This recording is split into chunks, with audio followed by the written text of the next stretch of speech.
va? Oui. J'ai eu mon bac. Félicitations mon garçon, je suis fier de toi. Ici. Bon, maintenant que tu es bachelier, en bas que tu connais. Bon, papa, il va aller au Canada, aux États-Unis, au trop. Et Mouna? Eh bien, où est-ce que tu es au Canada? Ah oui, tel père, tel fils. N'est-ce pas Kalanki? Mais pourquoi tu dis ça? Ah, on met à EduX là. EduX? Oui, EduX, il y a quelques années, c'est eux qui ont fait les démarches pour ton grand frère. Ah bon? Et il a son master, il a commencé à travailler. Oui, allô? EduX, c'est une équipe expérimentée qui assiste vos étudiants dans l'admission universitaire, la demande de visa, l'accueil et l'installation et assiste vos étudiants jusqu'à l'obtention de leur diplôme. Choisir EduX, c'est s'ouvrir les portes des meilleures universités au Canada et aux États-Unis. Appelez dès maintenant le 76 54 18.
Filɛbaw ni an lamɛnbaaw ka hakɛtoba ɲini aw fɛ sabula bi an ka nɛgɛw kɔni y'an bila pewu réseaux sociaux fana kan a fana gɛlɛya dɔ ye nin ye kabini kunu min ye Facebook ka taa fara Twitter n'a tɔw bɛɛ lajɛlen ka gɛlɛyaba b'u kan sabula u ɲɛmaw bɛ ka numérow falen min ye maaw tun bɛ baara kɛ ni téléphone numéro ye u bɛ ka fɛn wɛrɛw di yaasa ka se ka baara kɛ n'o ye o fɛnw sigili sen ka sɔgɔmada in na ka se ka baara kɛ a ma nɔgɔn kosɛbɛ an bɛ hakɛto ɲini k'aw fɛ fana hali n'an y'an to baara la n'a tigɛra a k'a faamuya k'a fɔ ko min ye bɔlɔlɔ sanfɛla maaw yɛrɛ bɔlɔlɔtigiw olu yɛrɛ de bɛ baara ba la kabini kunungo an ka fɔ u y'a a la fo ka taa se 2 heures du matin ma u yɛrɛ de bɛ ka falen kɛ u ka bɔlɔlɔ sanfɛ taabolo kura minnu bɛna sigi a sanfɛla la o fana ka hakɛw la yaasa bɛɛ lajɛlen ka hakɛ bɛ se ka dafa cogo min na o gɛlɛyaw olu b'an ka sɔgɔmada in na an ka baabu fanba bɛna kɛ conseil des ministres ye jamana kɔnɔna na fana an bɛ taa Gawokaw fɛ yen ka taa Bankasikaw fɛ yen silamɛ denmisɛnninw ka tɔn ko o conseil islamique congrès k'a sera kɛ ye ten sa Segukaw fɛ yen nin dɔgɔkun laban in na k'a fɔ sini ni sinikɛnɛ min ye san kuncɛ baaraw ye o bɛna kɛ san 20 festival Sile Niger a y'o sɔrɔli min kɛ sa o bɛna taa o tasibila kɛ ka ɲɛsin maaw ma maa minnu ye u jɔniyɔrɔ fin kosɛbɛ baara in ale taabolo la nin ye an ka kuma la kumabaw ye sɔgɔmada in na an ka maa invité o ye Cheikh Umar Traoré ale EduX maa ye n'Ala sɔnna ma kunnafoni b'an to an bɛ sɔrɔ k'ale ladon an ka se ka baara kɛ ni ale ye an bɛ taa aw fan fɛ Keba.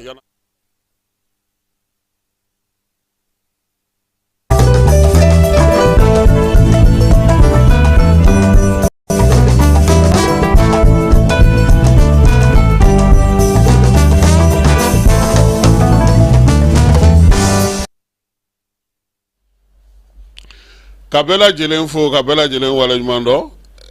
bɔlɔlɔ n'an dan yira an na ɲina o mani fila faralen ɲɔgɔn kan ko technicien a ko y'a mole y'a sago an n'an fasa ja la sɔgɔmada in na an y'a fɔ aw ɲɛna cogo min na sa alamisa o alamisa an bɛ kuma di maaw ma maa dɔw bɛ yen olu ye degun sɔrɔ sanubɔyɔrɔ dɔ la n'o ye LTA ye sanubɔyɔrɔ in yɛrɛ a tun b'an ka jamana kɔnɔ a datugura a tigiw ye 5 don fiɲɛ na ka taa k'a sɔrɔ baarakɛlaw ka hakɛ min b'u fɛ u ma sara hali u tun ye sɔnalidonbaga minnu ta olu bɛɛ lajɛlen ye gɛlɛya sɔrɔ Ousmane Berté ni ale bɛ jɛkulu in kɔnɔna na sa an bɛ jɛ ka ale lamɛn a ka laseli la ka kɛ ni u ka laɲini ye o ye k'a fɔ la société LTA Mali SA, sous-traitant de Semos SA, au Bourna, comme Moka Haketoafe. Groupe Sawabebe, nous l'avons grosso modo. Follow, oui, Matan Nani, Matan Sabay, ou lui est jugement que, ou lui gagne, ou lui grosso modo. Flana, oui, avocat ou avocat, et la ficelle mogo. Olu gaina ani magala do wara bi o fana gaina on olu ga hake toro fe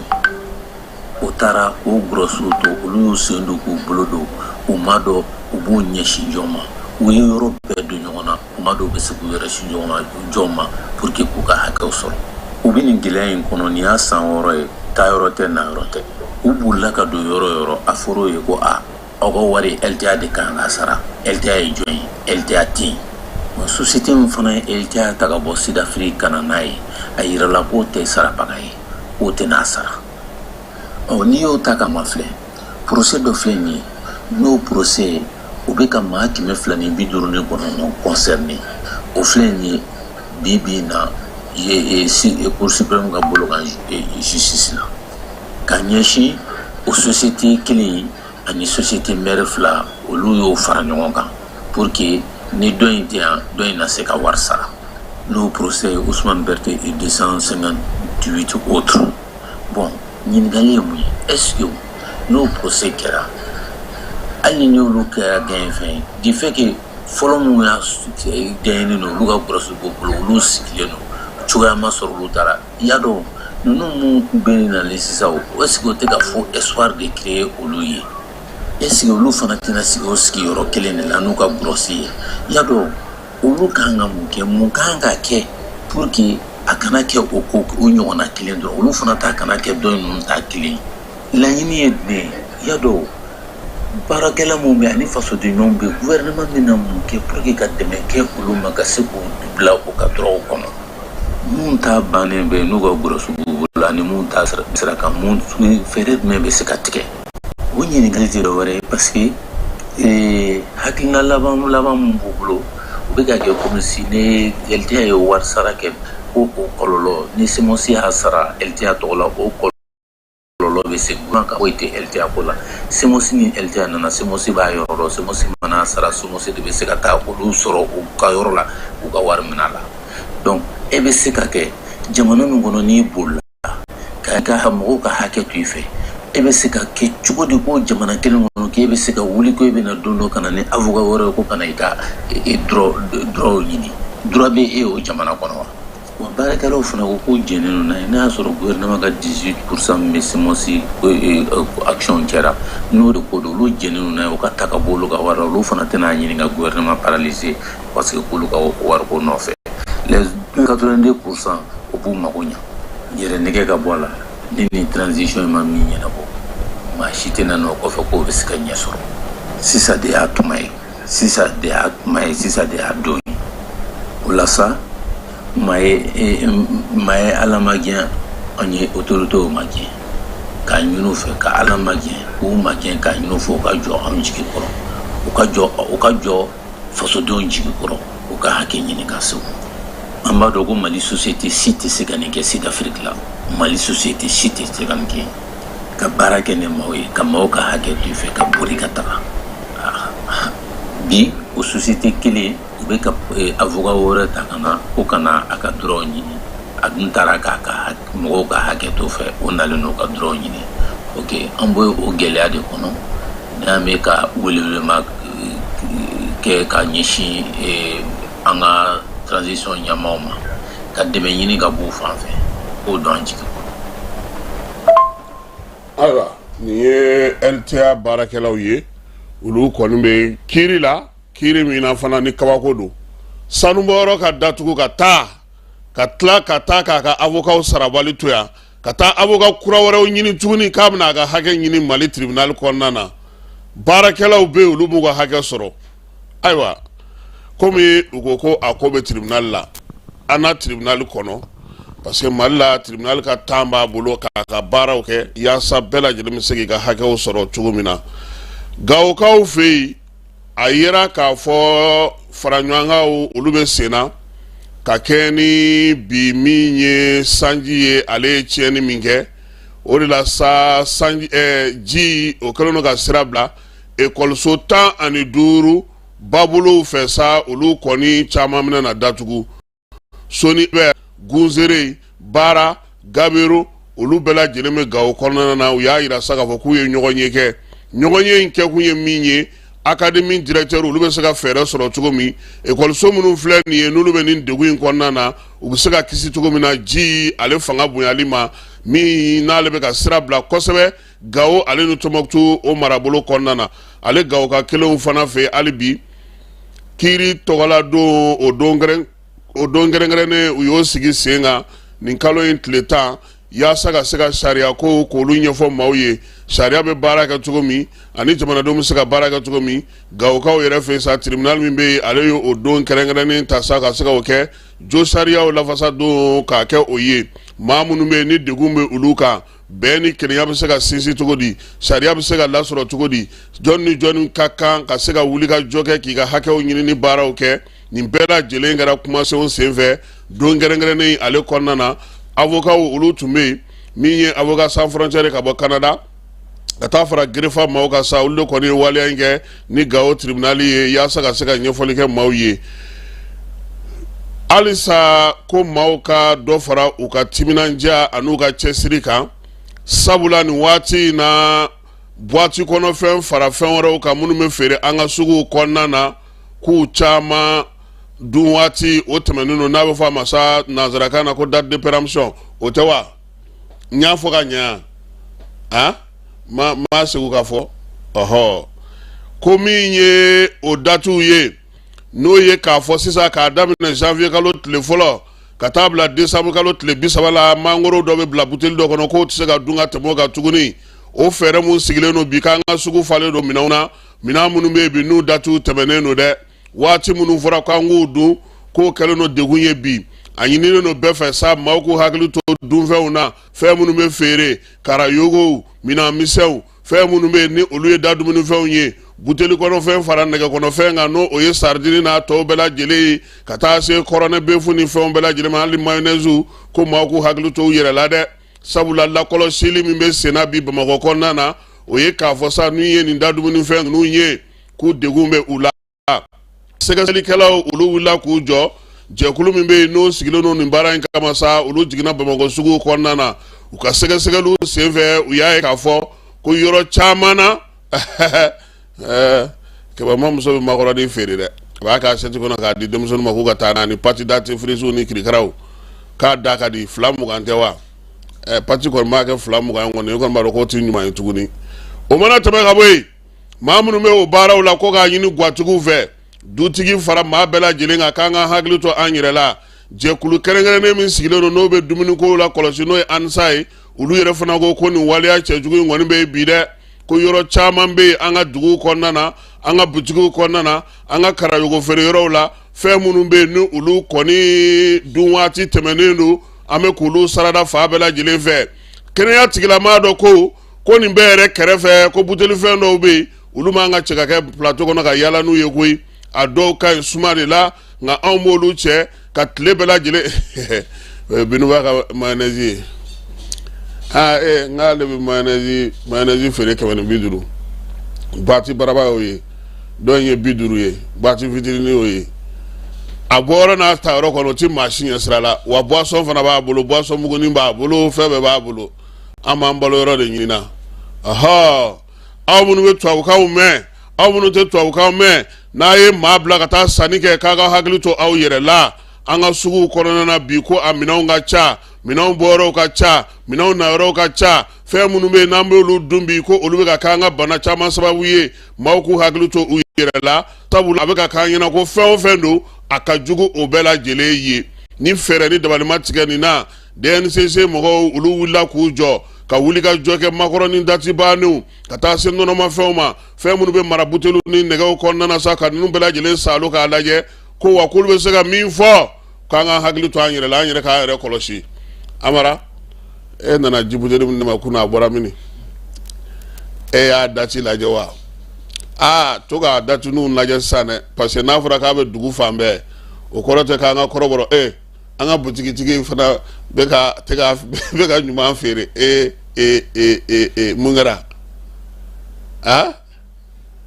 na be sunaw al ni telefona mana to foi chene bi no gor ngam pay tala ne ba be fo conseil de ministre amta le kenega kunungo la de la nyoanye mimbeke araba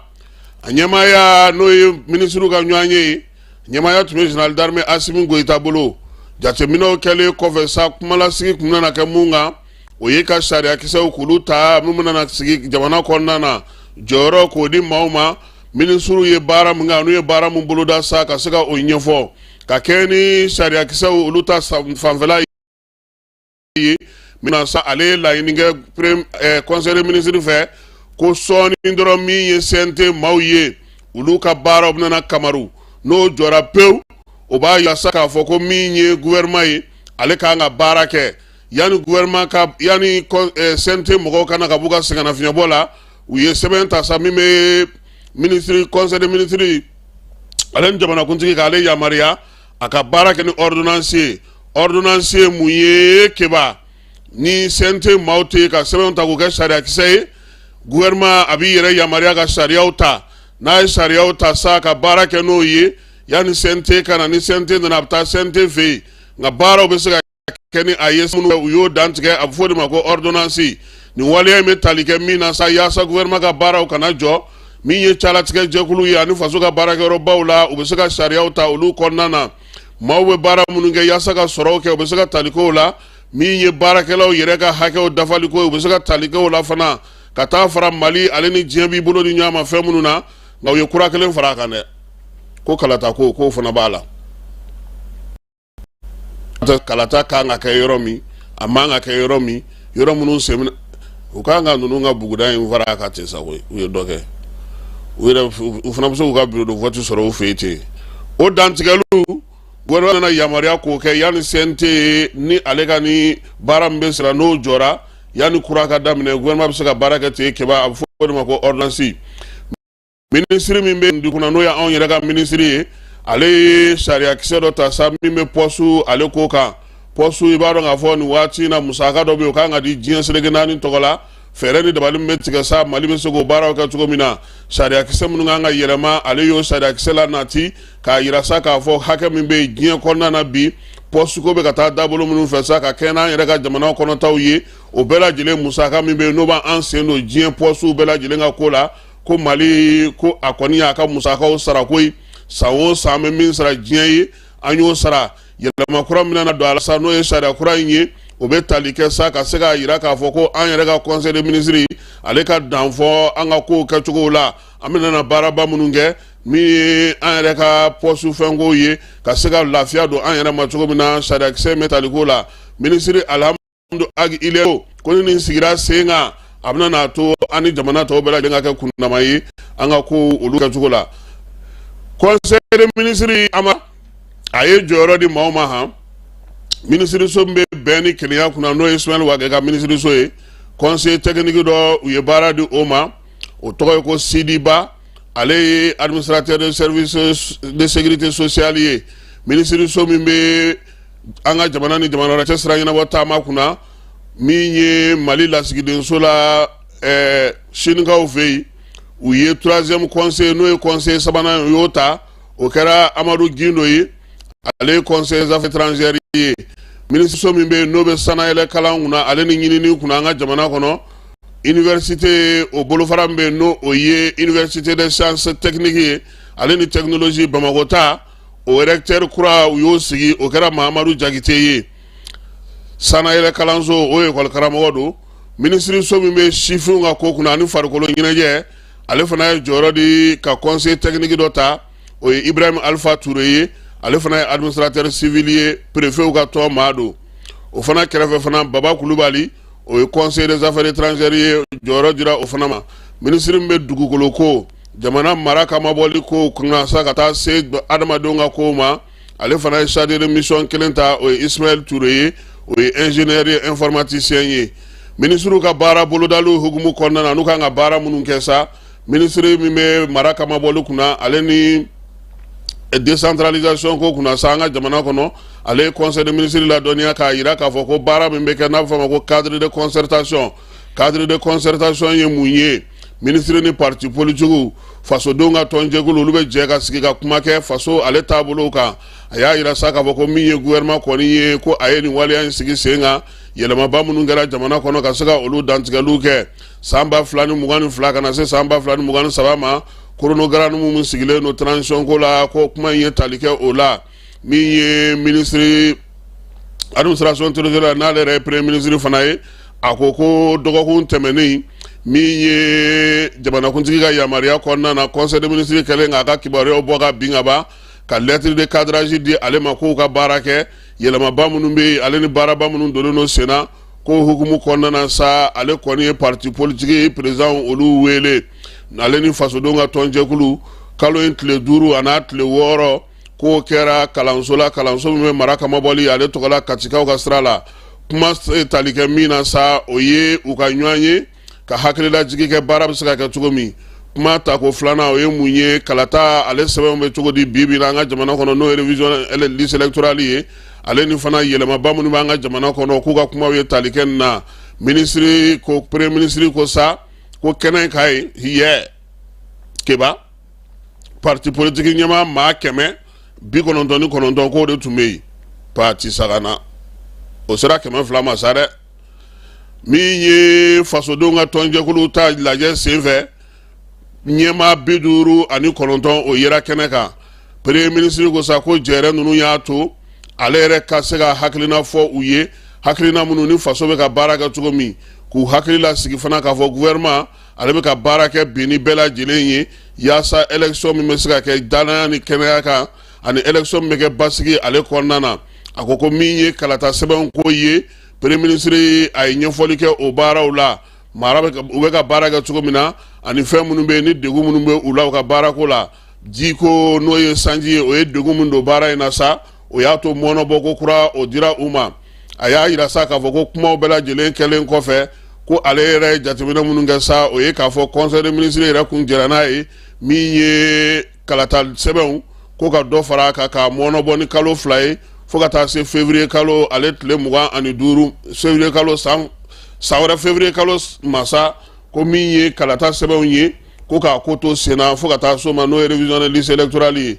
ministre min bɛ sariya ko kunna n'o o ye ministre de la justice ye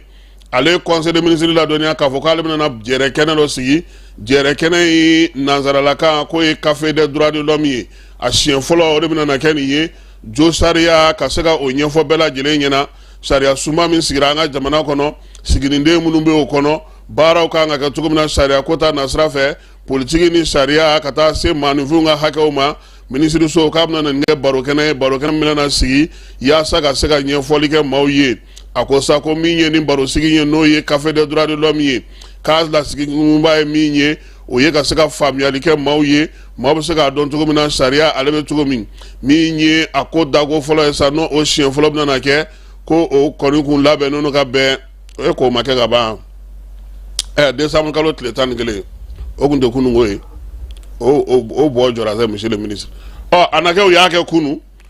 kɛnɛ ka ɲi sa k'u ka baabu ye tali kɛ mun na dunko juguya ni yuruguyurugu o kɔlɔlɔ ye mun ye maaninfin kan k'u ye tali k'o la ministre Kasoge a y'a yira fana k'a fɔ ko Mali min ye diɲɛ seleke naani tɔgɔ la don bɛ n'o bɛ dunko juguya ni yuruguyurugu kɛlɛli kɛ ka kɛ ni diɲɛ seleke naani ka laɲini ye k'o fana don fana ɲɛnɛmayara an ka jamana kɔnɔ décembre kalo tile 9 k'u ye baara k'o la sifinw olu jɔyɔrɔ dunko juguya ni yuruguyurugu la k'anw ta ye tali kɛ o la k'o y'a to sa u ka denmisɛnw wele ka ɲɛfɔli k'u ye u bɛ se ka kɛ siniɲɛsigi ye cogo min na jamanaw kɔnɔ ministre Kasoge ko fana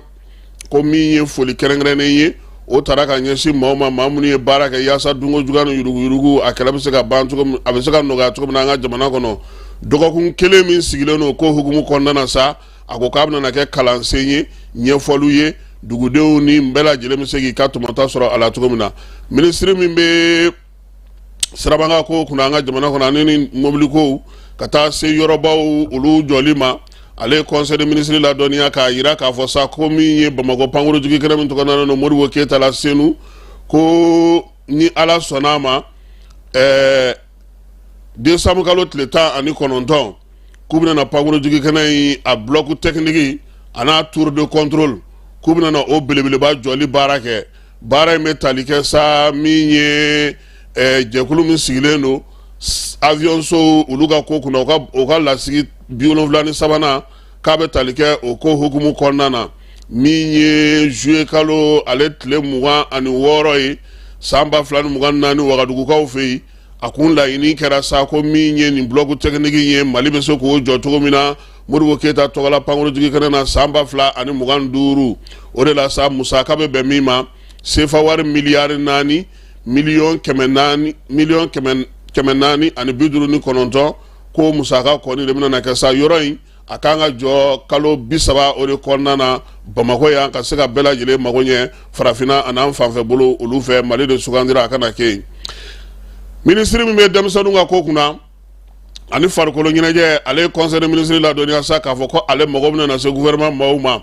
u sɔ ka gɛrɛ jamanadenw na u ni jamanadenw ka se ka ɲɔgɔn ye min ye ko caman bɛ yen o bɛ se ka nɔgɔya cogo min na mara bolo bɛ cogo minnu na a ko ko hukumu kɔnɔna na sa ale bɛna na fɛɛrɛ kɛnɛ de sigi fɛɛrɛ kɛnɛ min n'o bɛna na to ministre sow olu kɔni bɛna na gɛrɛ maaw la o la sa k'u kun ye baaraba minnu kɛ o kun ye yirituruw ye gouvernement kun ye yiriw turu min ye kɛnɛw ye fana u ye kɛnɛw sigi sen kan kɛnɛ minnu b'a to sa maaw bɛ se k'u yɛrɛ lakodɔn cogo min u y'a yira sa k'a fɔ fana ko min ye sifinnakaw ye ale ni ekɔlidenw maa minnu tɛ ekɔli la ani sugukɔnɔmaaw ka so ka gɛrɛ olu la jɛya walew k'olu sigi fanw caman na nin waati in na sa k'u kɔni bɛ fɛ ka min bila sen kan o de ye kalo o kalo minisiri dɔ na ta sa o ni maaw na kuma ka gɛrɛ maaw la ka se ka baara kɛ Malikura ale taabolo kan ka se ka o sinsin minisiri min bɛ kɛnɛya ko kunna n'o ye Asa Bajalo ye ale conseil de ministre la dɔnniya k'a yira k'a fɔ sa ko min ye bana jugu in ye n'a b'a fɔ ma ko coronavirus ko ale kɔni a jiginna kosɛbɛ nka dengue ko fana o fana jiginna kosɛbɛ jamanakuntigi ko sa ko bɛɛ lajɛlen ka tanganaw k'i taabolo ye bana kunbɛn o ka fisa ni bana furakɛ ye conseil de ministre ale kɔni sɛbɛn fasirila maa min fɛ sa nin kalo in tile 11 san 2024 décembre kɔnɔna na gouvernement ka secrétaire général o ye Birama Kulubali ye chevalier de l'ordre national sifin minnu bɛ silamɛw ka diinɛ kɔnɔna na n'o o ye alliance de la jeunesse musulmane pour la paix l'unité et la paix k'u b'a fɛ sa au conseil islamique mankan ka duga kɔnɔna na kɔnkɛrɛba 4 na ale baaraw bɛ se ka sigi sen kan cogo min u ka o kɛ Amara i bolo kuru au conseil islamique ka kɛ n'an ka kibaruya sɔrɔlenw ye maa minnu bɛ ka jɔyɔrɔ ɲini k'u bɛ kɛ président ye Usmani Serifu Madani Aidara filanan Udu Kone sabanan min ye Mamadu Cɛman ye Mamadu Cɛman Traore naaninan Musafa Damele duurunan Muhamɛdu Ture wɔɔrɔnan Sheikh Sufi Bilal wolonfilanan Bilal Diko seginan Usmani Kulubali on candidat ayiwa ala k'a ɲɛ ka d'a ma sifinw u ko k'u b'a ɲini sa u ka bɛn kɛ ka jɛ ka maa kelen sugandi u ka bureau sigi kɛ ten sa ko n'o tɛ ko kɔnkɛrɛ in k'a mɛnna n'ala sɔnna a ma wula fɛ an na u ka laseli u ye min ci maaw yɛrɛ na se ka o lamɛn Gawokaw fɛ yen min ye musolakaw ye olu taamana ka u ka nisɔngoya yira sabula ko ba de bɛ dasiri mɛn ka da musow kan olu ye décembre kalo tile 10 tɛmɛnen ta ka se ka taama sa ka taa gouvernorat la hakilina minnu b'u fɛ tile 16 ka wuli ka jɔ kɛ yaasa musow dasiri olu bɛ ɲinɛkanw fana bɛ dasi o dɔw ka problème ye aw ti ko caman kalama fɔlɔ o baara kɛra Gawokaw fɛ yen sɔɔni sisan Kebajɔla an bɛ taa fan fɛ an ka bi maa bisimilalen an bɛna o wele ka na nka yan'o cɛ Segukaw fɛ yen an b'a da aw bɛɛ lajɛlen tulo kan ka fɔ nin dɔgɔkun kuncɛ in na ni ala sɔnna a ma sini sufɛ kɔrɛ la baabu bɛna na taa kɛ yen ka ɲɛnajɛ kɛ ka kɛ festival Sile Niger ale san 20 sɔrɔli ye o dugusajɛ sa sibiri sɔgɔma kɔrɛ la min ye barosigi ye o bɛna na kɛ gise fɛ sufɛ sa Amanar ale ni maa min bɛ yen n'o o ye seko ni dɔnko tigilama fana ye olu fana bɛna na ka na o bila u fila ni dɛbɛ la k'a fɔ bɛɛ lajɛlen ɲɛna sa ko bɛɛ kɔni welelen don kɛnɛ ka Segu ni ala sɔnna a ma sɔɔni sisan an b'an ka maa bisimilalen an b'ale kunbɛn. Agence Dunia Travers Service a ko a bɛ bonyamasegin foli kɛ ka ɲɛsin a ka sango hijidenw ma aw minnu ye danaya ta ka da kan aw ka hiji labɛn ni a kɛcogo ɲuman na. N'an taara hɛrɛ la ka segin hɛrɛ la dumuniw ka ɲi bɛrɛbɛrɛli ka ɲi n'an mago bɛ diɲɛ fɛn fɛn na u b'a bɛɛ lajɛlen k'an ɲɛ donc an b'u fo k'u barikada. Directeur min tun b'an nɔfɛ n'o ye Amadu Mayiga ye a jɔra a jɔyɔrɔ la ɲɛmɔgɔya ko fɛn fɛn a jɔra a jɔyɔrɔ la ka nisɔndiya mɔgɔw la ka mɔgɔw bɛrɛbɛrɛ ka koto mɔgɔw t'a la mɔgɔw tɛ min dɔn k'a ɲɛ yira mɔgɔw la an y'o baara de sɔrɔ duniya la. Kumu kelen kɔnɔ a ko ka aw bɛɛ lajɛlen ladɔnniya silamɛ minnu bɛ Mali kɔnɔ ani minnu sigiyɔrɔ bɛnnen don diɲɛ jamana wɛrɛw ma k'a fɔ san wɛrɛ o hiji ni o umura o baaraw labɛnw daminɛna ka ban. O tumana aw minnu b'a fɛ ka hiji kɛ damu lakana ni basigi kɔnɔ agence dunuya a kɛn bɛ k'o fɛɛrɛ bɛɛ lajɛlen tigɛ ka hiji kɛcogo ɲuman kalanw bɛɛ lajɛlen labɛn ka bila aw ɲɛ min ye k'a dɔn siyɔrɔ ni damu ye ka surunya aw ka bato kɛ yɔrɔw la dumuni lakika sanuma o bi tobi ka bila aw ka bolo ka saga n'a ka waati bɛɛ lajɛlen la dɔgɔtɔrɔ jolenw olu bɛ aw nɔfɛ hiji kɛ yɔrɔ ani bato kɛ yɔrɔ wɛrɛw bɛɛ lajɛlen la yɔrɔ bɛɛ ani waati bɛɛ baw bolo kuma dɔ o ka wusa ne de sen ka di ye. Agence Dunuya Travel Service jɛɲɔgɔn kelen min bɛ aw ka hiji ni aw ka humura kɛ k'a ɲɛ ale de do. O fana ni aw bɛɛ kunnafoni wɛrɛ ɲini a ye weleli kɛ 66 71 37 24 70 64 99 71 ni aw bɛɛ u ka yɔrɔ ɲini u filɛ ni hippodrome yɛrɛ la immeuble station Soma Yafula Kulukɔrɔ sira da la. O fana min y'i k'a dɔn agence Dunuya Travel Service ye k'u bɛ dugawu kɛ hiji ni umura kɛcogo ɲuman a n'a musakaw Ala k'a nɔgɔya silamɛ bɛɛ lajɛlen ye.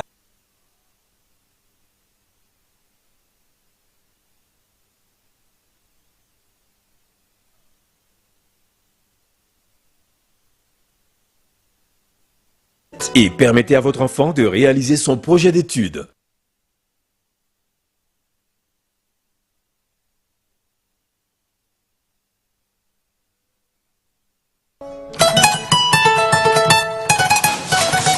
Va, oui, j'ai eu mon bac. Félicitations mon garçon, je suis fier de toi. Isegi. Bon, maintenant que tu es bachelier, en bas que tu connais. Bon, pour voir, on est au Canada, on est aux États-Unis, on est au trop. Eh Mouna. Eh ben, où est-ce qu'on est au Canada? Ah oui, tel père, tel fils. N'est-ce pas Kalanki? Mais on est où de ça? Ah, on est à EduX là. EduX? Oui, EduX, il y a quelques années, c'est eux qui ont fait les démarches pour ton grand frère. Ah bon? Et il a son master, il a commencé à travailler. Oui, allô? EduX, c'est une équipe expérimentée qui assiste vos étudiants dans l'admission universitaire, la demande de visa, l'accueil et l'installation et assiste vos étudiants jusqu'à l'obtention de leur diplôme. Choisir EduX, c'est s'ouvrir les portes des meilleures universités au Canada et aux États-Unis. Appelez dès maintenant le 76 54 18 57 et permettez à votre enfant de réaliser son projet d'études.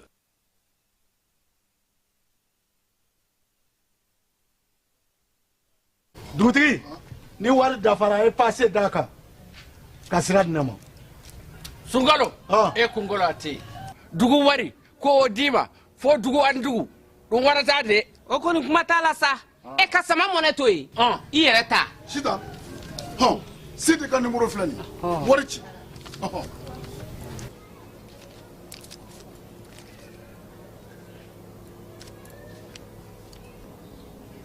wari sera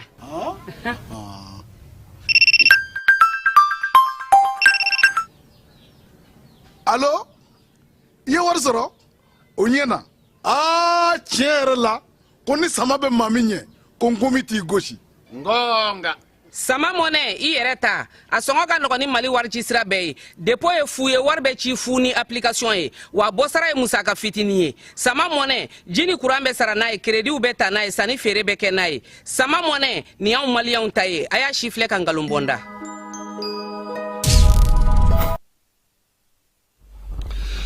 Sɔgɔma in na ani an balimakɛ bɛ ɲɔgɔn fɛ n'o ye Sheikh Mari ale nana ka na Abdul Traoré ale nana EduX tɔgɔ la yaasa an ka se ka masala ka se ka faamuyali kɛ sabula kalo kalo an n'olu kan ka baabu kɛ Abdul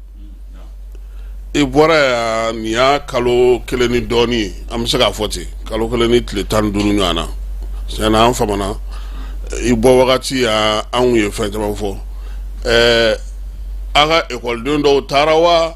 dɔw de bɛ labɛn n'aw bolo wa ou bien a ko bɛ cogo di. na tali bɛ kɛ waati bɛɛ lajɛlen na i b'a dɔn baara bɛ cogoya min na mɔgɔw ka procédure daminɛ waatiw tɛ kelen ye donc ni min mana kɔn ka taa daminɛ bon o de bɛ kɔn ka taa a tɛ comme denmisɛnw bɛ ɲɔgɔn ma kɔnɔ c'est vrai que rentrée dɔw bɛ yen kɛrɛnkɛrɛn bolo ma rentrée 2 bon o de dɔnnen don kosɛbɛ janvier ani octobre ta mais voilà o tɛ mɔgɔw bali ka taa caman bɛ u ka visaw sɔrɔ donc labɛnw na dɔw taara ka ban wa dɔw fana réponse kan ka sɔrɔ tile 2 na comme rentrée sera ka ban janvier rentrée sera ka ban ne ka dossier bɛ cogo di an b'a kan o bɛ ne ta ma ne ka mɔgɔw ma jaabi olu ma singe fɔlɔ wa an b'a kan sa an y'a ye k'a fɔ septembre kalo la aw ye fɛn dɔ kɛ n'a bɛ fɔ ma ko master class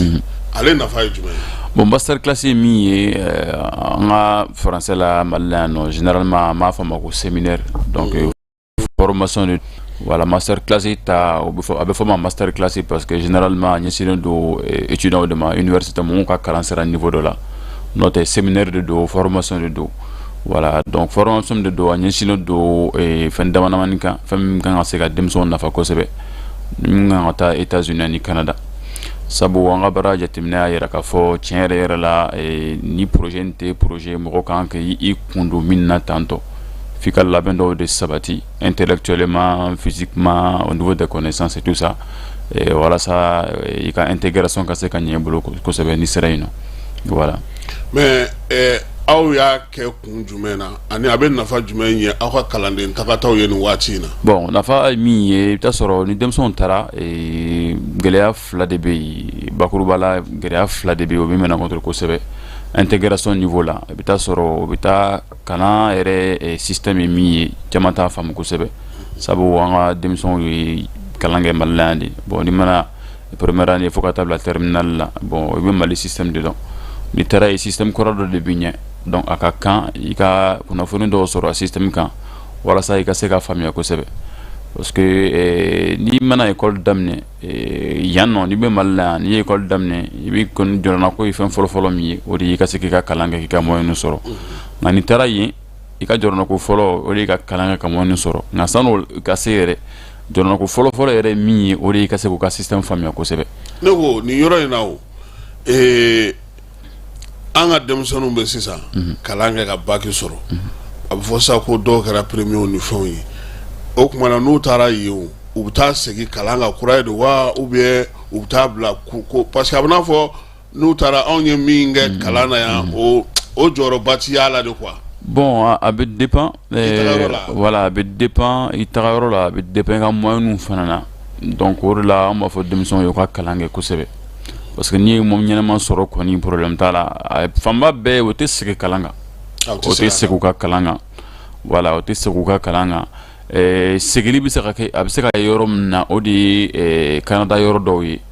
o yɛrɛ kun ye min ye pour que i ka se ka bac sɔrɔ Mali la f'i ka san 12 de kɛ ka sɔrɔ kɛrɛfɛ jamana ninnu caman na pour que i ka bac sɔrɔ i kan ka san 13 de kɛ donc olu dɔw la n'i taara f'i ka san 1 ɲɔgɔnna de kɛ a tɛ comme i bɛ segin yɛrɛ kan i tɛ segin a kan o kan année dɔ de bɛ yan voilà a b'a fɔ de ko année préparatoire donc e bɛ o de kɛ walasa i ka san 13 ka se ka dafa i bɛ ka sɔrɔ k'i ka formation daminɛ o yɛrɛ tɛ yɔrɔ bɛɛ ye o ye Canada de ye voilà États-Unis olu ka san 12 i bɛ se k'i ka université daminɛ. mais Abdul an y'a ye k'a fɔ denmisɛnnin caman olu taara i yɛrɛ delila k'a fɔ i ka kuma kɔnɔ an b'a fɔ lamɛnbagaw ɲɛna fɔlɔ k'a fɔ ko ani EDX mɔgɔw de bɛ ɲɔgɔn bolo minnu bɛ fɛɛrɛ sigi sen kan yaasa ka se ka aw denw bilasira minnu bɛ taa kalan na kɔ kan nanzara jamanaw na kɛrɛnkɛrɛnnenya la États-Unis ale ni Canada olu bɛ baara kɛ Bamakɔ yan u bɛ falajɛ u ɲɛsinnen don énergie ale ma ni maa minnu b'a fɛ sa ka se ka impôt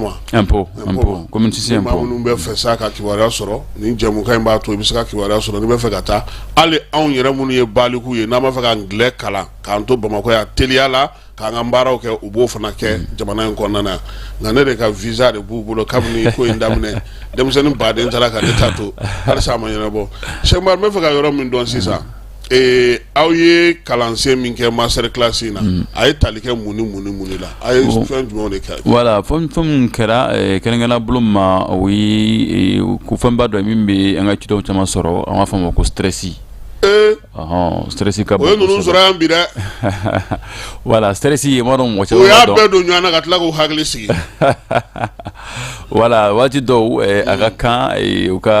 ka former ninnu dɔw kan parce que olu ye fɛnw ye denmisɛnw o tɛ se ka taa ka to voilà parce que ni mana se yɔrɔ la n tɛ yɔrɔ min faamu bon don fɔlɔ bɛ se ka gɛlɛya semaine fɔlɔ surtout ko bɛ ka taa kalan de la bon ka semestre fɔlɔ kan ka ɲɛ u bolo donc waati caman bɛ taa sɔrɔ stress dɔw bɛ yen u cawlen don u hakili sigilen tɛ siranw bɛ yen jɔrɔnakow bɛ na n'a ɲɔgɔnna ninnu donc a ka kan an ka formation ko kunna walasa u hakili ka se ka sigi u ka dɔn k'a fɔ c'est normal stress filɛ nin ye baganw ka fɛn tɛ adamadenw ta de don ni mɔgɔ stressera o t'a yɛrɛ k'a fɔ ko a tɛ se ka baara la a tɛ se fɛn na o b'a yɛrɛ k'a fɔ ko a yɛrɛ hakilina faamu k'a fɔ ko fɛn dɔ de bɛ yen épreuve dɔ de bɛ yen a kan ka réussir donc o de ɲɛfɔr'u ye o ye fɛn fɔlɔ ye n baara kɛ min ɲa mordu filanan ye min ye an b'a fɔ ma ko la gestion du temps waati yɛrɛ bɛ se ka gérer cogoya min na parce que o fana b'an ka denmisɛn caman sɔrɔ o kɔni o degun b'an na dɛ kalan yɛrɛ hukumu kɔnɔna na a kɛra sababu ye mɔgɔ camanw ka examen ne ko kɛcogo ɲuman de b'o la kɛcogo ɲuman de b'a la a bɛ taa i bɛ taa heure la yɔrɔw la voilà a bɛ taa f'i ka programme de k'i yɛrɛ kunna anw bɛ bɔ 7h ka taa 7h an bɛ fɛ ka taa 7h kuma réunion o tɛ se ka ɲɛ donc ni i ka kuma yɛrɛ y'a yɛrɛ k'a fɔ tiɲɛ yɛrɛ la bien gérer le temps ka se ka waati yɛrɛ gérer kosɛbɛ Sɛkumaru fo ni nana nin kalan k'anw kunna voilà bɛɛ mago b'a la bɛɛ mago b'a la élève mago b'a la étudiant mago b'a la denmisɛnw mago b'a la mɔgɔkɔrɔbaw sifin ni cɛjan fɛn fɛn n'i ka laɲini bon ni laɲini dɔ b'i la i kan ka se k'i ka waati ka se ka gérer ka ɲɛ walasa i ka se k'i ka laɲini dafa donc u b'u sɔrɔ kosɛbɛ nka ni min ma se ka gérer kosɛbɛ généralement a bɛ kɛ problème kunna parce que a bɛ kɛ sababu ye dɔw b'u ka examen yɛrɛ tiɲɛ u t'u préparer kosɛbɛ semaine 2-3 ɲɔgɔn na o bɛ sɔrɔ ka don so kɔnɔna na ka cahier dayɛlɛ bon a ka se ka ɲɛ donc time management an b'a fɔ min ma anglais kan na time management n'a fɔ la gestion du temps ka se ka waati gérer ka ɲɛ o de bɛ kɛ sababu ye denmisɛnw b'u labɛn kosɛbɛ donc examen bɛ se waati min na a tɔ bɛ kɛ révision ye anw ka denmisɛn caman bɛ yen ni examen bɛ ka se olu bɛ kalan de kɛ olu tɛ révision ye dɛ olu ta ye kalan kura de ye parce que u m'a lajɛ u ma deli ka kalan u ka cahier kɔnɔ cahier datugulen to u t'a lajɛ examen sera waati min na semaine ka dogo ka taa bila ka tulonkɛ kɛ voilà ka tulonkɛ kɛ ni examen sera ko bɛɛ durusi voilà ko bɛɛ durusi a ka gɛlɛn donc caman yɛrɛ tɛ sɔn o ma o de bɛ kɛ sababu yɛrɛ dɔw yɛrɛ bɛ fara stress fana kan parce que waati koronnen don examen kan ka se bon e bɛ kalan na mɔgɔ bɛ ka segin min kan e bɛ ka taa kɔrɔ ye de a ka gɛlɛn donc voilà waati bɛ se ka gérer cogoya min na a kɛcogo ɲuman na an y'o fana k'u kunna bon fɛn wɛrɛw bɛ yen i n'a fɔ n'u taara yen yɛrɛ parce que olu fana ka ɲɛnama n'a ka ɲɛnamaw tɛ kelen ye module dɔ b'an bolo an b'a fɔ ma ko les bons deals o de ye ka dɔn bon hali ni sanni bɛ kɛ yɔrɔ min na sanni kɛcogo ɲuman ye min ye o ye question yɛrɛ caman posé o la fana i n'a fɔ baara cogo yɛrɛ bɛ cogoya min na Canada walima États-Unis parce que loi tɛ kelen ye bon Canada denmisɛnw taara anw bɛ permis d'étude ni permis de travail sɔrɔ u ye voilà donc i bɛ se Canada waati min na i bɛ se ka baara kɛ directement voilà mais États-Unis démarche dɔw de bɛ yen ka tɛmɛ sira dɔw fɛ walasa i ka baara ka se ka ɲɛnabɔ surtout parce que olu ka loi ni Canada loi tɛ kelen ye olu ye étudiants internationaux de ye bon ni étudiant international bɛ fɛ ka baara kɛ États-Unis en tant que étudiant tɛmɛsira dɔw de bɛ yen loi dɔw de bɛ yen tɛmɛsira dɔw de bɛ yen i kan ka démarche dɔw de dafa walasa i ka baara ka se ka ɲɛnabɔ voilà donc o y'an ye tali fana kɛ olu fana na. mais ni min taara yen sisan ni majɛ b'o la aw bɛ se k'o tile kɛnɛ kan yan. a bɛ se ka tilen anw ka baara yɛrɛ o de ye aw bɛ tuguli kɛ o nɔfɛ. voilà tuguli bɛ k'u nɔfɛ i m'a dɔn an ka passage fɔlɔw la yan nɔ an y'a kuma kɛ aw ka plateau sanfɛ yan nɔ an ka programme dɔ bɛ yen an yɛrɛ ka master classe tali fɛ o fana na ka se ka ɲɛfɔ étudiants ye cogo min na anw yɛrɛ ka rôle an jɔyɔrɔ bɛna kɛ min ye u selen kɔ yen nɔ an y'o fana ɲɛfɔ u ye o de ka dɔn ko an ka baara tɛ ka denmisɛnw bilasira dɔrɔn ka taa n'a tun bɛ tan tɔ de a tun tɛ ɲɛ an bolo kosɛbɛ munna parce que denmisɛnw bɛ taa kun dɔ de kama u taa kun ye min ye u ka se ka taa kalan kɛ ka résultats sɔrɔ ka diplôme sɔrɔ ka na n'a ye u ka faso la olu den taara hali n'a ye san 10 de kɛ n'a ma diplôme sɔrɔ kɔrɔ de ko laɲini ma dafa donc mun de bɛ kɛ walasa diplôme ka se ka sɔrɔ a ko la a sɔrɔ waati la o de ye min kɛ yen nɔ n'an b'a fɔ ko programme mentorat donc an ka asmasi fana ye tali kɛ o fana na walasa ka denmisɛnw ka u kunnafoni ka dɔn yɛrɛ anw ka jɔyɔrɔ ni école mana daminɛ bila disposition na n'a ma fɔ ma ko laɲini min ye o jɔyɔrɔ min ye o de ni problème fɛn fɛn ni étudiant yɛrɛ ma n'o sɔrɔ a ka kalan hukumu kɔnɔna na a ka se ka ɲɛsin olu ma walasa o ka se ka bilasira wa fana bɛ yen u bɛ se ka denmisɛnw fana conseiller fɛn min ye baara sɔrɔ cogo ye baara bɛ sɔrɔ yɔrɔ min na a procédure ye min ye walasa yɛrɛ en tant que étudiant u b'u ka kalan na ni temps b'u bolo waati min na u bɛ ka taa baaraw kɛ o bɛ kɛ sababu ye fana parents bɛ économie caman kɛ wari ko la. Ayiwa o ɲɛna kosɛbɛ hakilila bi kɔni kan ka kibaruya duman dɔ d'an ma ka kɛ ni bac américain bac canadien ni bac international ye. Voilà parce que mɔgɔ caman y'a san 5 ɲɔgɔnna de baara yɔrɔ an ka cakɛda dɛrɛ la comme y'a fɔ cogo min an bɛ Sidiki ka sira fara la Falajɛ ani impôt yɔrɔ ma jan ɲɔgɔn na kosɛbɛ donc mɔgɔ caman tun bɛ to ka ɲininkali kɛ bon c'est vrai an bɛ denmisɛnw bila ka taa kalan continuer o kɛlen ka bac sɔrɔ yan nka ni minnu bɛ fɛ ka bac canadien walima bac américain walima bac international yɛrɛ sɔrɔ a bɛ kɛ cogo di donc an nana n'o kunnafoni de sɔgɔmada in na an tun b'a labɛnna kabi waati jama donc sisan kɔni an kɔni b'a fɔ a ka bɔlɔlɔ sanfɛ inshallah taala an b'a jate k'a fɔ a bɛ mɔgɔ caman intéressé k'i to yan an b'a fɔ ouvert ni mɔgɔ min bɛ fɛ ka bac kɛ bac canadien walima bac américain walima bac international ni bɛ fɛ k'o sɔrɔ k'i to Mali la yan yɛrɛ Abdul nin ɲɛfɔ ka ɲɛ parce que musaka bɔ de bɛna bɔ a la an b'a kɛ k'an to yan voilà a bɛ kɛ ka tila ka taa n'a ka di min ye ka taa o bɛ taa n'a ye n'a ka di min yɛrɛ ka kɛ ka to yan fana voilà mais tuma dama bon a kɛcogo ye min ye information ka ca a la kosɛbɛ o de la ma da la ni an bɛ se ka temps sɔrɔ ka bɛn cɔ fɔ ka plateau sanfɛ yan nɔ donc laɲini kɔni ye min ye ni min mɔgɔ min intéressé len don o ka se k'an ka numéro ta ma dɔn an ka numéro bɛ to ka afficher o ka fɛngɛ a ka bɔlɔlɔ sanfɛla la caman donc an ka numéro ta donc ni min intéressé len don o de bɛ numéro ta n'a fa o b'a ba ni mɔgɔ min jɔlen don ka kalanko ye a n'o fila an bɛ rendez-vous d'u ma an ka bureau la an bɛ sɔrɔ ka ɲɛfɔli kɛ conseil dɔ de bɛ yen o ka baara yɛrɛ ɲɛsinnen don o de ma ka se ka ɲɛfɔli kɛ n'a bɛ kɛ cogoya min na ni condition yɛrɛ min ye n'a kɛcogo man ɲi ye voilà a b'i Canada taa nɛgɛ da o c'est ça donc information bɛɛ bɛ se ka sɔrɔ bureau la parce que mɔgɔ dɔw olu ka baara de don olu ka baara ɲɛsinnen don dɔrɔn de ma ka information di o ma sɛbɛn jumɛn ni sɛbɛn jumɛn bɛ ɲini bon ani fana est-ce que bɛ se ka Mali bac kɛ san minɛ bɛ se k'ale bac in fana kɛ voilà donc généralement mɔgɔw b'o yɛrɛ de kɛ an b'a yɛrɛ k'a fɔ ko bac canadien walima bac américain o bɛ kɛ ka fara bac malien de kan voilà o bɛ kɛ ka fara bac malien de kan voilà a bɛ se ka kɛ hali i tɛ bac malien sɔrɔ mais i ka matière sɔrɔ ta bɛ caya dɔɔni nka n'i ye bac malien sɔrɔ a b'a nɔgɔya donc a projet bɛ bɛɛ de intéressé bac bɛ min bolo bac tɛ min bolo n'o bɛ fɛ ka bac américain sɔrɔ walima bac canadien walima bac international fɛɛrɛw de bɛ yen n'i bɛ kan min na o fɛɛrɛ bɛ ɲɛ f'i ye walasa i ka se ka taa ma. bac international ye jumɛn ye canadien na kɛ ta na kɛ Canada ta ye américain ta na kɛ mais international ye bac. bon international bon o b'a fɔ a ma ko IB international bac donc IB voilà a bɛ se ka taa n'i ye fan bɛɛ. olu ye min ye olu ye différence ye min ye parce que an k'an k'o de ɲɛfɔ kosɛbɛ olu différence ye min ye o de ye ça fait que olu ka matière dɔw de bɛ au niveau international a reconnulen don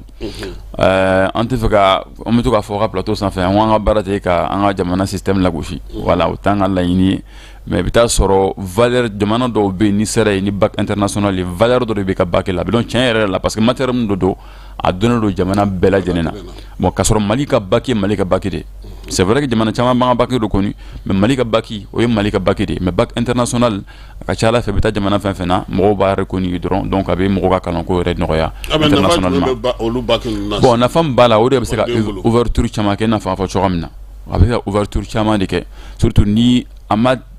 c'est-à-dire a ma se yɛrɛ n'a ka di i ye yɛrɛ i bɛ se ka bac international sɔrɔ a ma se i ka taa forcément États-Unis walima Canada hali i bɛ se ka taa jamana wɛrɛ la olu b'a reconnu i n'a fɔ cogoya min na jamana dɔw bɛ yen olu bɛ se ka siga dɔn an ka kalan na surtout n'u n'an ka relation ni an ka étudiants ma caya ka taa yen nɔ donc généralement u bɛ se ka siga don mais bac international bɛ mɔgɔ bolo walima bac canadien walima bac américain a bɛ kɛ sababu ye a tigi ka intégration yɛrɛ u ka système na a bɛ nɔgɔya u bolo kosɛbɛ. donc nin t'a kun bɔ i ka taa yen tuguni k'i bɛ t'o kɛ. pas la peine voilà i bɛ se ka to Mali la yan nɔ donc ni fɛɛrɛw min bɛ yen matière min kan ka taa parce que matière damadamanin de bɛ yen olu sugandili n'a système tali a yɛrɛ bɛ se ka kɛ den yɛrɛ bɛ ka bac malien yɛrɛ préparé a bɛ terminal la yan nɔ a bɛ ka bac américain fana préparé o senfɛ walima a bɛ ka bac canadien fana préparé o senfɛ walima a bɛ ka bac international fana préparé o senfɛ a fila bɛ se ka kɛ ɲɔgɔn fɛ programme dɔ de don a ka nɔgɔ kosɛbɛ donc n'u sɔrɔ an ka bureau la yen ɲɛfɔli bɛ k'u ye walasa u ka se ka siraw tagama. ayiwa kalan dun bɛ kɛ bɔlɔlɔ fana sanfɛ sisan. Voilà, donc o fana ye kalan kɛ bɔlɔlɔ sanfɛ. Voilà. Est-ce que minnu bɛ yen n'olu tɛ denmisɛnnin ye u bɛ baara la fɛnw b'u ka cakɛdaw la est-ce que olu fana bɛ se ka. Voilà, donc o ye kunnafoni filanan an bɛ fɛ ka min di an lajɛbagaw bɛɛ lajɛlen ma o de ye a mɔgɔ bɛ tɔgɔ ma ko école digital ka formation kɛ k'i to ka so kɔnɔ walima k'i to ka bureau kɔnɔ i bɛ ka taa école la i bɛ diplôme sɔrɔ i n'a fɔ min yɛrɛ bɛ classe kɔnɔ a bɛ diplôme sɔrɔ cogo min na a ka diplôme bɛɛ ye kelen a ka faamuyaliw fana ye kelen. Voilà, donc o ye kunnafoni filanan ye an bɛ fɛ ka min di an lajɛbagaw bɛɛ lajɛlen ma o de ye désormais c'est possible parce que ne yɛrɛ généralement bureau la an ye mɔgɔ caman de nana an nɔfɛ u bɛ fɛ ka to yan nɔ u bɛ baara de la u tɛ se k'u ka baaraw bila ka taa k'u bɛ taa kalan kɛ voilà temps tɛ yen bɛɛ bolo voilà donc o de ye ka yiraw la k'a fɔ désormais c'est possible donc an yɛrɛ ye partenaire caman sɔrɔ au niveau la partenaire de b'an bolo donc min labɛnnen don k'an bilasira nin ko de la walasa ni mɔgɔ min bɛ fɛ k'a ka formation a mana kɛ domaine fɛn fɛn ye cybersécurité informatique génie logiciel génie minier n'a ɲɔgɔnna ninnu voilà communication journalisme n'a ɲɔgɔnna ninnu a camanba de bɛ yen n'i bɛ fɛ k'i ka diplôme sɔrɔ k'i to Mali la yan nɔ diplôme américain walima diplôme canadien k'i to Mali la yan nɔ c'est désormais possible grâce à EduX donc ni mɔgɔ mako bɛ information na a la a bɛ se ka s'an ma donc i ka question ye min ye i bɛ ka i ɲininkali de kɛ est-ce que a diplôme nafa ou a valeur ni parce que voilà kuma ka ca sa Abdul effectivement e ma ye kuma o kuma b'a fɔ ko nin man ɲi nin ka ɲi awɔ c'est vrai ka kuma ye tiɲɛ ye a ma ɲɛfɔ mɔgɔw ɲɛna ka ɲɛ u kana na taa hakili su don a ko la awɔ an bɛ min fɔ mɔgɔw ye o de ye i mana to Mali la k'i ka formation kɛ walima i mana taa Canada ka taa i ka formation kɛ misala bolo ma c'est-à-dire ni mɔgɔ bɛ classe kɔnɔ n'i ye formation de ta i n'a fɔ comme ko journaliste ye ne bɛ ka journalisme formation de kɛ par exemple donc min bɛ classe kɔnɔ États-Unis a bɛ ka formation min kɛ ka to classe kɔnɔ e fana bɛ to Mali la k'o formation ɲɔgɔnna de kɛ différence fosi t'a la donc information min bɛ d'ale ma o information kelen de bɛ d'e ma ɲɔgɔndan don dafara voilà donc ni examen kɛra don min na ale examen bɛ k'ale kunna o examen kelen de bɛ k'e kunna donc an tɛ se ka fɔ la k'a fɔ k'i ka diplôme n'o tigilamɔgɔ tɛ valeur kelen parce que a ye question kelen de jaabi certes e tɛ kɛnɛ kan ale bɛ kɛnɛ kan mais a bɛɛ ye kelen question jaabi cogo bɛɛ ye kelen a kɛcogo bɛɛ ye kelen donc diplôme valeur kɔni c'est la même valeur i b'i ka diplôme sɔrɔ k'i to Mali la ka dɔ fara i ka kalan kan walasa i ka baara ka se ka nɔgɔya i bolo kosɛbɛ. ayiwa i ye kibaruyaba fila di bi kibaruyaba fila mun b'a dɔn k'a fɔ weleli bɛna na caya don ni waati nataw la n'a yɛrɛ ma daminɛ ka ban yɛrɛ k'an to nin kuma in yɛrɛ segin o ye k'a fɔ ka se ka bac canadien kɛ k'i to Mali la ka bac américain kɛ ani ka bac international kɛ formation fana maa minnu bɛ yen n'olu tɛ se ka bɔ ka taa olu fana ka se ka kalan kɛ k'u to yan nin bɛɛ bɛ se ka k'aw ka yɔrɔ in na yan. bɛɛ bɛ se ka kɛ yan nɔ voilà donc fɛɛrɛw min bɛ yen an b'a fɔ cogoya min na donc fɛɛrɛw min bɛ yen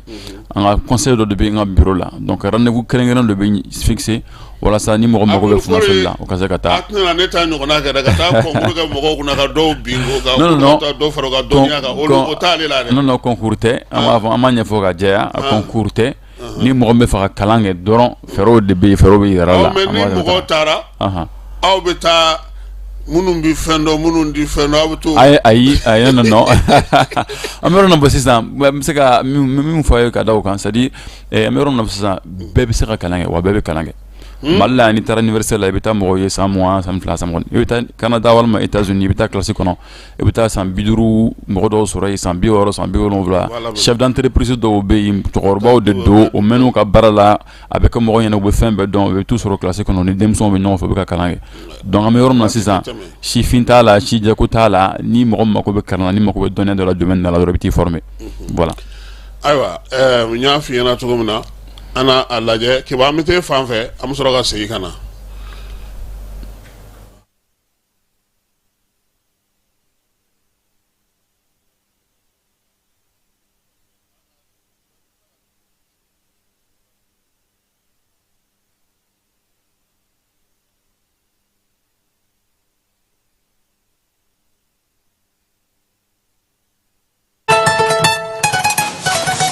Va, oui. J'ai mon bac. Félicitations mon garçon, je suis fier de toi. Ici. Bon, maintenant que tu es bachelier, en bas que tu connais. Bon, pour voir au Canada, aux États-Unis, il y a trop. Et Mouna. Eh bien, où est-ce que tu es au Canada? Ah oui, tel père, tel fils. N'est-ce pas Kalanki? Mais je ne sais pas ça. Ah, il y a EduX là. EduX? Oui, EduX, il y a quelques années, c'est eux qui ont fait les démarches pour ton grand frère. Ah bon? Et il a son master, il a commencé à travailler. Oui, allô? EduX, c'est une équipe expérimentée qui assiste vos étudiants dans l'admission universitaire, la demande de visa, l'accueil et l'installation et assiste vos étudiants jusqu'à l'obtention de leur diplôme. Choisir EduX, c'est s'ouvrir les portes des meilleures universités au Canada et aux États-Unis. Appelez dès maintenant le 76 54 18 57 et permettez à votre enfant de réaliser son projet d'études.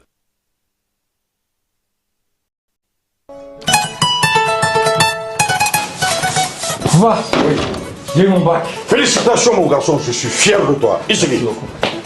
Bon, maintenant que tu es bachelier, en bas que tu connais. Bon, pour voir, on est au Canada, on est aux États-Unis, on est au trop. Eh mon âme. Eh bien, où est-ce qu'on est au Canada?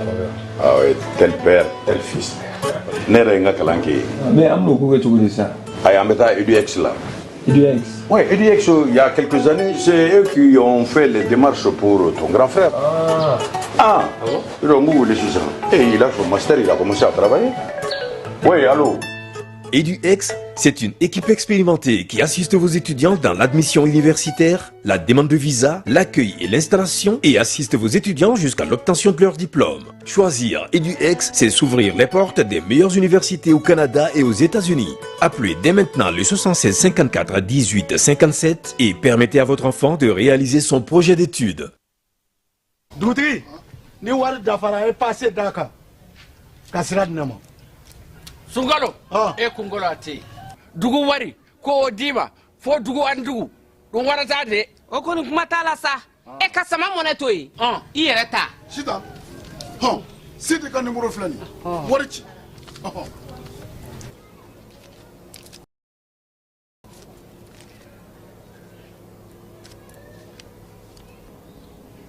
wari sera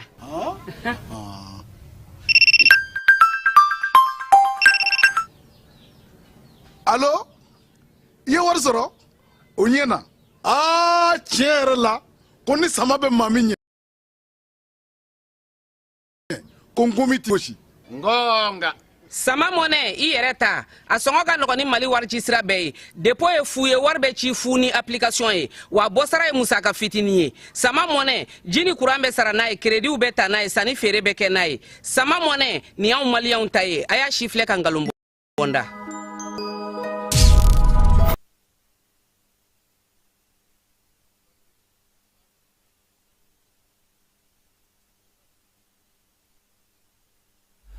Abdul Traoré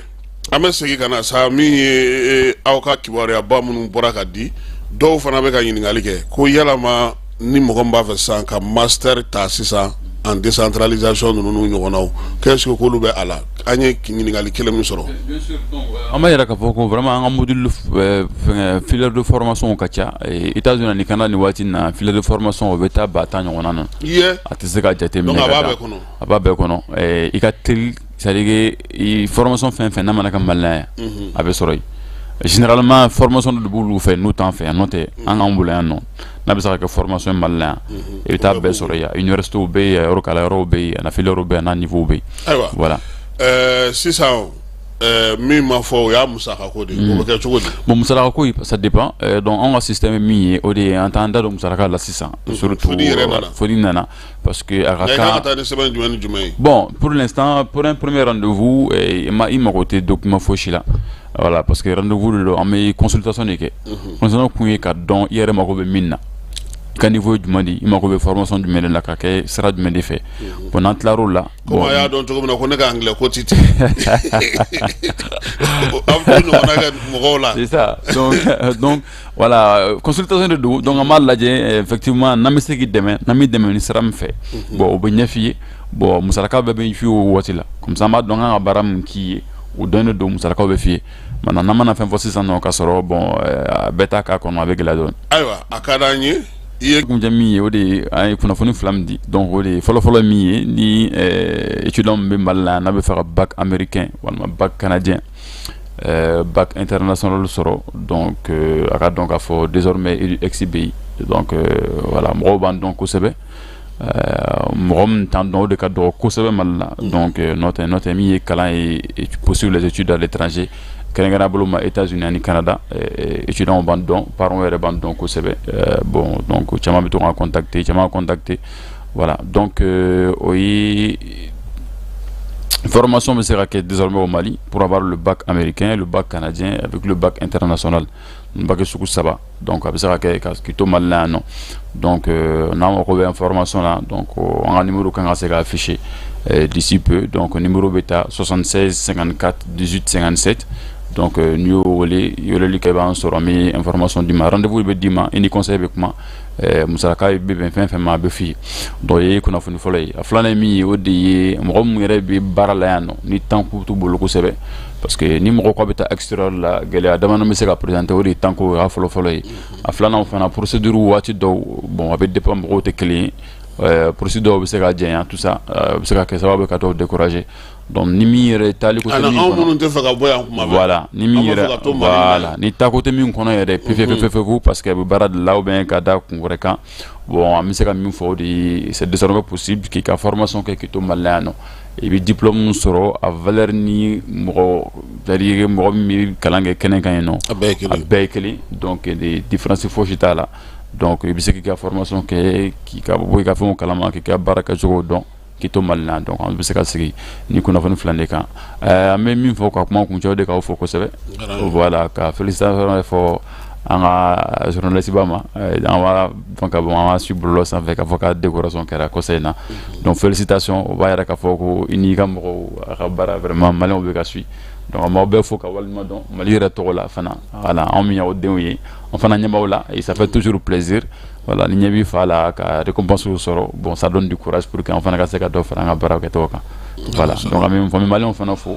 chama be kan contacter donc ama que c'est ko de ma ra la mi to information duma voilà ça ni mi fe ka dem la kata karana extérieur là wala ni mi yere be fe ka diplôme sur ka to mal la ko se kan contacter inchallah ami ko continuer di et Traoré ami fo mi edexi baraka la ko be fo janaba yere na ka dem ya no madame kama fana fo ka musokɔrɔba n'o ye an grand sœur ye an b'a fana fɔ Atlanta kaw fɛ nin waati na Sidi k'ale fana fɔ douane cour kɔnɔna na yan ka bɛɛ lajɛlen fo bi ta an b'o jɔ yan EDX mɔgɔw an n'u bolo bɛ ɲɔgɔn bolo janvier la an tɛna ɲɔgɔn sɔrɔ tuguni pour que k'a lajɛ parce que n b'a dɔn k'a fɔ nin kɔni sen in ta in mɔgɔw na wuli ka u jɔ nin na parce que maa caman bɛ fɛ ka kalan kɛ ka diplôme sɔrɔ k'i to yan diplôme min bɛ nafa ɲɛ u ye denmisɛnninw fana caman bɛ yen ka d'u ye u ka bac